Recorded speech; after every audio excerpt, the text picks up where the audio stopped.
This is majestic. This is beautiful. I finally made errors in the exact way that I wanted them to be. So what is an error? What is a result? So a result type is just this. It's a tuple where the first element is either an atom of OK or an atom of error, right? And the second element is going to be either the value of the OK or the error name, like as an atom.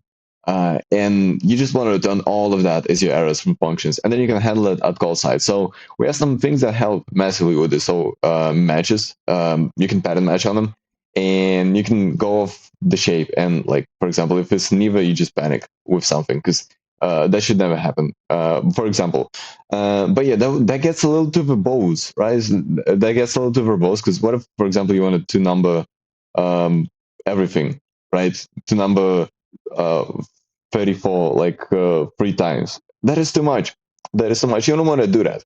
So I made this little bit of syntax right here. This a question mark.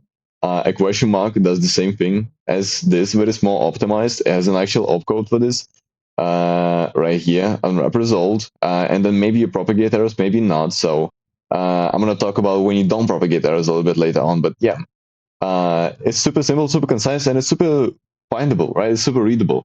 And I'm very careful about choosing where I put the syntax and where I don't put the syntax. So a question mark is only used in 2 places. Well, ideally. Fn is, I don't know, atom. Atom is a function that returns a boolean. Any function that returns a boolean should ideally end with a question mark, but not like it's not like super, it's just convention. But yeah, that's where you use them. And the second place where you use them is this. So you can just look for closing paren and then question mark, which is super important. It's super important. And the same goes for unwrap. So unwrap gives you the value of the thing if it's okay. And if it's not, it just panics. Right? It just crashes the whole program. It tells you where it happened. And yeah, that's super convenient. And it's super important that you can actually grab for that. And I'm thinking of actually removing that forever and not having it ever in favor of try. So try is a function that takes in an error tuple, a result tuple, and then it checks like it, and then it panics. It's the same as unwrap, but it's like a function on anything.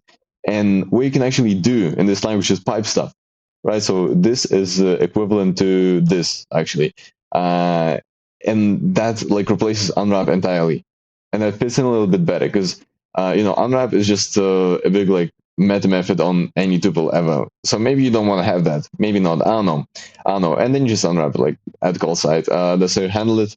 And what if you don't actually want to return an error if you happen to like encounter it? What if, for example, it has to be 0? What if, for example, you have a default value? We have an or else infix operator just like this, and it's just that, right? And it's super optimized as well. So it has its own opcode. It's fast. It's going to be faster than a mesh. You want to use that. You always want to use that. And yeah, well, maybe, like 5 years down the line, it could be optimized. Mesh like this could be optimized into just those.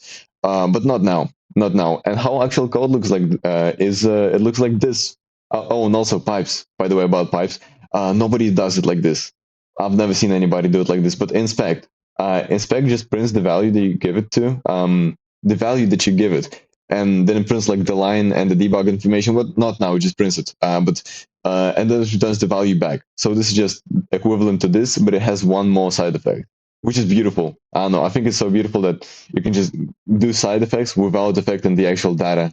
I don't know, man. It's super cool. And the fact that like it's a pipe, so you can just like to string, right? And then you can just comment that out. Well, not like this. I don't know. It's so cool. It's super cool. So yeah, that's how you do it. That's how you do it. And real code would look like this: a file open, you check for an error. If not, you just return, and then you read it. But if you can't read it because like the permissions are not set, you do or else, and then whatever you want as default value. And then you can do stuff. You can build a pipeline just like this. Obviously, you can readme.md into let me fs.open into try, and you do all of that into file.read, because I'm trying to do it like in a way where if you have a metatable, that should also be available as a normal function somewhere else. Because like this, I want people to build pipelines because I want them to. I just like it. And then you get like then you like string dot split it just like this by a new line, and then you get the length of the lines, and then you like inspect it, and all of this is just returned. So this can be a function. This can be a function. You have this whole like alligator teeth row, but it's super readable, super pipelined. It's you can obviously you can do fn c by two. Let me actually put it somewhere where it works. C by two, uh, and all of that. So you can build your whole program as a pipeline of input, and that is like kind of functional, but not really. But I don't really like functional programming that much. I can't even lie. So yeah, that's how it works. I feel like that's beautiful. I feel like I hope you guys like it too. Give me some feedback. Tell me what you think about this. Because I didn't really get any feedback on this. Because I don't really have people who are that much into languages. So yeah, tell me what you think. Thanks for listening.